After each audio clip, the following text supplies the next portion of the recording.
Something I'm a little bit ashamed to say is I haven't felt alive in a very long time. And it's weird for me to say that because I've been traveling the world for the past year and a half, isn't it?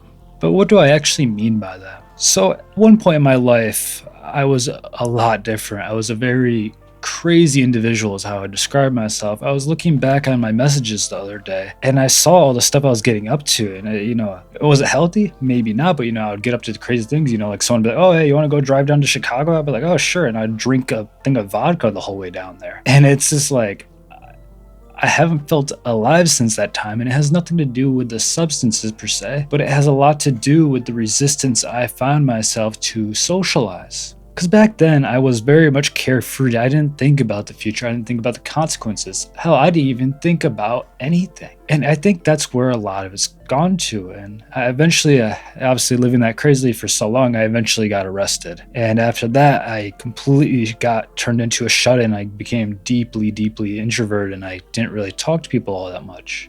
And at a certain point, I felt like I stopped living because I started being in this state of fear around everything. There's always this constant paranoia, and anytime I would do anything, I would always be worried. I'd be like, oh, I don't know, blah, blah, I'm worried of this, I'm worried of that. And then social media obviously amplified that, with all these random movements. You're afraid to do anything because you're afraid you're going to be scrutinized. And you get this idea of reality being amplified, the spotlight effect. You think people are aware of what you do more than they actually are. For example, I'm in the Philippines right now, and I'm white, like really, really, really white. I'm pale as can be. And so I stick out. I completely stand out. I walk around the area, people know who I am, And people don't really still have as much of an idea about you as you think they do. And this is in a fishbowl. And so all of my people from America or any of these other Western countries,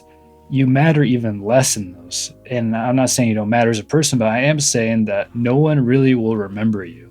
I mean, in Western countries, you'll see some crackhead. You might remember them because they're doing some crazy stuff, but like you, they're not going to remember you. Today I was out on a walk, right? I was showing someone I know around this country. I was showing them what it looks like, what it's like. And, some guy was trying to sell me some pork. And I told him, no thanks, I'm Muslim. And I'm not Muslim. And so I pretty much lied to him. And I was like, oh God, hopefully people don't get the idea that that's true, because I thought things will spread around. And things do spread around, but it's more about exposure of the idea than the single moment itself. If I walk around with someone frequently, people will start connecting me to them. That's what they'll get the idea of. But if I say something once, that will not be spreading. And sometimes you get this amplified idea that your single moment of actions matter more than anything else. People live a lot off of exposure. And as long as you're not acting like a crazy person all the time, then I don't think people are really going to notice. Another time I hit my head pretty hard on a cart, and I left like a bump on my head. So I hit it really hard, and I was like, and I started talking loud because I was like getting a little anxious, right? How you do when you do something embarrassing, right? And who remembers that? Me. No one else. No one else even thinks anything of it. And I'm going to tell a story here that's actually quite funny. So I remember I was with someone, right? And they pooped their pants. And in that moment, I realized I didn't even judge them that hard. Actually, I didn't judge them at all. I was like, oh, shoot, you should probably go take a shower. It's kind of funny. And that's like probably the most embarrassing thing you can think of, right? But it still didn't matter. And I see things as a way of filtering themselves out.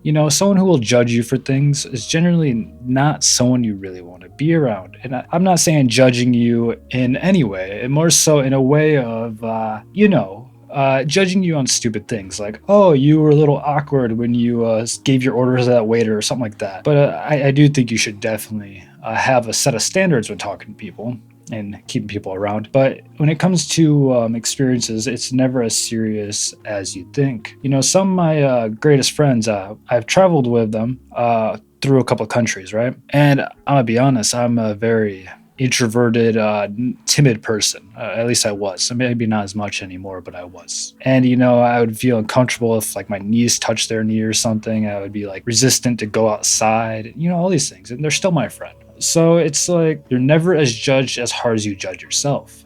And I feel like we oftentimes get ourselves stuck inside doing very little of our life. And the best moments of my life were when I was going out and doing crazy things. And of course, it was involving reckless things, but it's not needed to be that way. It could be a whole lot of things. It's just about living without the worry of what others are going to think. And I mean, let's even paint the worst case situation, right? Let's say you are going to, you ask a girl out and she says, ew, oh no, that's disgusting or something like that, right? What's the big deal? Let's say people even bully you for after it. They have no power if you don't care. You know, if someone says, loser, you asked her out and she said you're disgusting, you'd be like, hell yeah, she did.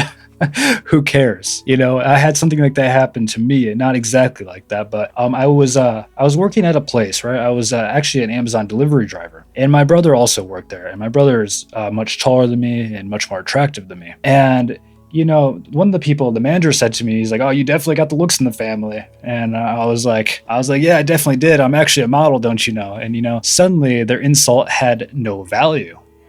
People only have the power you give them over you. If you don't give them power, then you'll move on from it. You know, you see this a lot with bullies and stuff like that, right? If someone's beating you up, but then you just start fighting back, then they'll stop. I had this happen when I was in elementary school. I used to have a bully who was a couple grades older than me, and you know, he beat me up and dragged me around the baseball field by my shirt and stuff like that, him and his friends. And one day I punched him in the nose and he got a bloody nose, and he was scared of me from that day on. Because I was not someone who was just going to take it. And I'm not saying be reactive like that. That's by no means, that's very elementary of me. That's very young of me to do. But I am saying that if you don't give them power, then they can't affect you. And they'll lose interest, because a lot of people get interest out of your reaction. And if you don't give them a reaction, there's nothing they'll do. You know, look at video games, right? Someone will be like, oh, you're this, you're that, blah, blah, blah, blah. You should have done this, you should have done that. And the second you say, oh, no, no, no, no, then they'll start becoming an argument, right? But if you don't even respond to them, then what happens? They stop. Because the reaction itself is exactly what will perpetuate the cycle of problems. And so I'm not saying live completely careless and make bad decisions, but I am going to say live carefree. Don't worry as much as you would think you should. Because nothing's that serious. You know, there's a certain point in life where you think everything's so serious and, oh, I need to do this, I need to do this, oh, I need to go get an important job, I need to educate myself, I need to work hard. Yeah, sure, and that's great and all, but like, it's not as important as you think. You know, I barely graduated high school myself, and I'm not that old. I'm 26 now, and I've been traveling the world for a year and a half now. And what have I done with these years? I drew some stick figures and made a living off of that. And now I'm playing Minecraft and talking. Life's not as serious as anyone wants to make it out to be.